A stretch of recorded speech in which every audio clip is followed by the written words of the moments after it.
A black teenager was stopped and searched 60 times, 60, in 2 years, the police watchdog has revealed. It's called for use of the intrusive powers to be overhauled. Well, last month, a black schoolgirl, of course, as well, as we all remember, was strip-searched by police at a school in Hackney, East London, after teachers claimed that they could smell marijuana on her. So, tonight we ask, is stop and search racist? Well, joining us at the moment is Ken Hinds, who's the former chair of Haringey's Independent Stop and Search Monitoring Group. Ken, thank you very much. Good to catch up with you again, my good man. Look, I want to have a proper discussion with you here, really, and get stuck into the meat and bones of this. A lot of people would say stop and search isn't racist, despite the fact that ethnic minorities are disproportionately searched. It just happens to be that they tend to be anyway, in areas with higher proportions of crime, for example, and therefore the police are only doing their job. How do you feel about that? Well, I would beg to differ. I would say this to you. Stop and search came out of a racist law called the Sus Law. The Sus Law came out of something called the Vacancy Act. 1724. You can do your research on that, and because of the racist nature of it, they stopped that, and it became stop and search in 1984. Now, personally, as I said, I'm not saying the police are racist, but what I'm saying is because of the nature of stop and search, the way that they have conducted themselves is primarily not fit for purpose. Now, quite simply this. You said they've got issues around knife crime. If we've got issues around knife crime, why are we using a law that targets the misuse of drugs? 7% of stop and search are under the misuse of drugs, not for drug dealing, but for personal possession. And primarily, cannabis is the drug of choice, what they stop and search you for. Cannabis is a Class B. What happened to Class A? Cocaine, heroin, and the likes, and the. Stop and search for that, can't you? You can tell. I think personally, one of the main reasons people get stopped and searched for cannabis as opposed to other drugs is because you can smell it more easily, right? And that seems to be one of the reasons why people will get stopped. You can't smell coke, can you? Really? Although that's ironic from what you do with it. But one does with it, of course. But do you think though, Ken? A lot taking cocaine instead of marijuana. Sorry, I missed the first part of that, Ken. Go on, what was it? I'm trying to say to you, so what you're trying to say, that we should stop smoking weed and start taking cocaine because that way you can't be smelled. That's not intelligent policing. No, I'm saying people probably shouldn't do drugs, but I think that's why the police tend to stop and search people more for the suspicion of cannabis than cocaine, because it's easier to detect. I think that seems to make sense for me. But a lot of people will be wondering, well, OK, what's the solution then, Ken? Because, we've got a rampant knife crime epidemic. Nothing seems to be working. If there were no police doing stop and search, surely more people would be walking around with knives. I would say I beg to differ again, because we've got a knife crime situation going on, but yet less than 3% of the stop and search that the police are doing each month is targeting knife crime, and the police own figures says that in a month they stop and search 20,000 people, and they may fine up to something like 300 knives. Now that's in a month. Now that works out to be something like 6 a week. And to me, six knives off the streets. Ken, you know what? OK, and I do say this, and I will hold my hands up to this, Ken. Fair's fair. I have never been stopped and searched, right? So, I'm not one of the... By the way, I do think that the teenager who was stopped and searched 60 times in 2 years does sound like a bit of a wrong one, to be fair. I don't understand how that happens, mate. But 60 times is a heck of a lot. I mean, goodness me, where's he hanging out? But I've never been stopped. I would get stopped and searched. I would get stopped and searched if it meant that I felt the police were doing it for the wider good of society. So what's wrong with that? I've been stopped and searched over 125 times, but that's over a 40-year period. Yeah. OK? And now, don't get me wrong. When I was younger, I may have been active as a villain, but in my older age, I haven't been. But I get stopped and searched probably more often in my later, when I wasn't into crime than when I was into crime. Now, this young man who's been stopped and searched 60 times, it's quite clearly, I would question whether he's on what we call the gang matrix. Because the gang matrix gives the police the permission to go ahead and repeatedly harass you because you're on the gang matrix. Well, you don't wander onto the gang matrix, do you, Ken? Now, personally, what I would say to you is that I believe that if you have been convicted of carrying knives or being involved in knives, then you should be targeted for stop and search to ensure that you're not a repeat offender of that nature. So I would be up for that. But what we're finding is we need more transparencies, we need accountability, and we need scrutiny. And all we need, above all, is professional policing.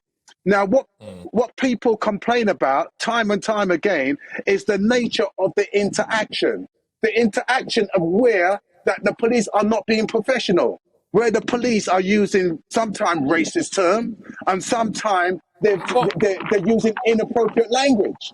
The times that I have questioned the police's approach to race, for example, was not during the Black Lives Matter protests. I mean, they took the knee outside Downing Street. I mean, they were all white officers from what I could see. They took the knee outside Downing Street. The Black Lives Matter protests were allowed to take place unabated. I have seen the police make some very questionable decisions when it comes to policing Palestinian events with regards to Israel, for example. Can you give me some concrete, proper examples recently of racism in our police? Yes, quite clearly. Where a young black man was stopped, and he's well known.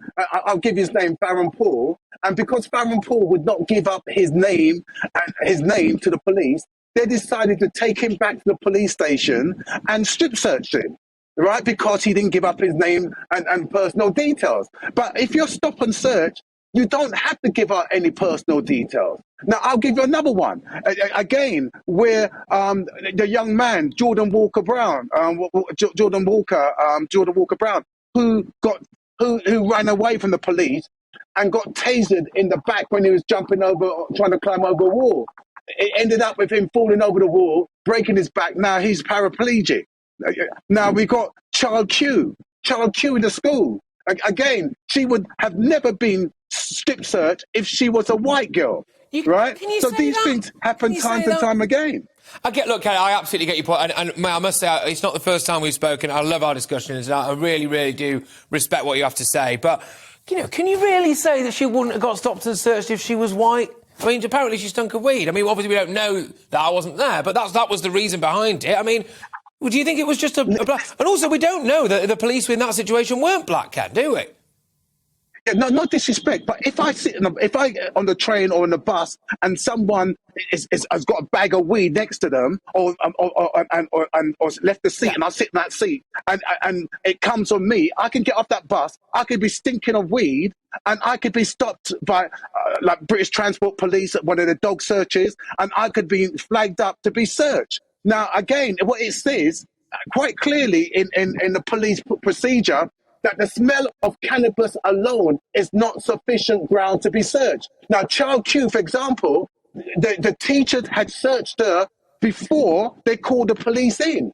So what was the nature of the police coming in? And even if they did find a small quantity of weed on her, what would that mean?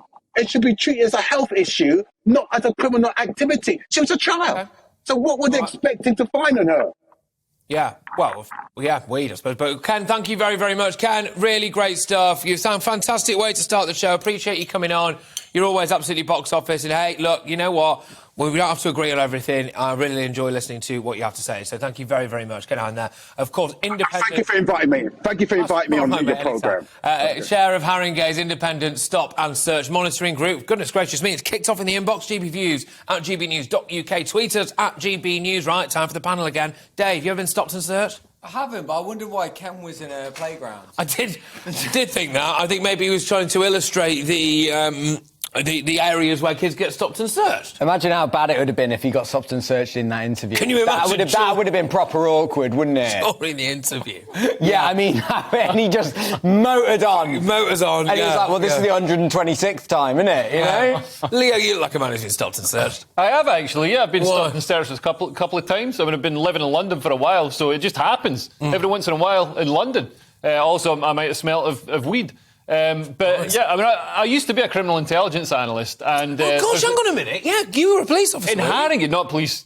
I was CDRP, so we got paid more money. But What was CDRP mean? Crime and Disorder Reduction Partnership. So across police and health and council and everything. So you were like the craze? No, doing it for Sounds like you the might be, government. right? Yeah, for the government, not for the not crazy. for thugs. Yeah. So basically, Ken makes an important point that, like, I mean, I don't think stop and search is racist, or why aren't they going after Chinese people? You know what I mean? Why aren't the Chinese community complaining that they're being stopped and searched? So it's not based on race. I mean, it's based on certain demographics are overrepresented in crime. But the point that Ken makes that is very interesting is that if you stop and search people, then you're more likely to discover wrongdoing. So me, as a white guy, is much less likely to get stopped and searched. So I could be doing the same amount of crime and not get caught. Okay, interesting. And just before I come back to you, you're uniquely placed to answer this, I suppose, really. You know, do you think that there's police officers look at a black person in this country and think they're more likely to be doing something wrong?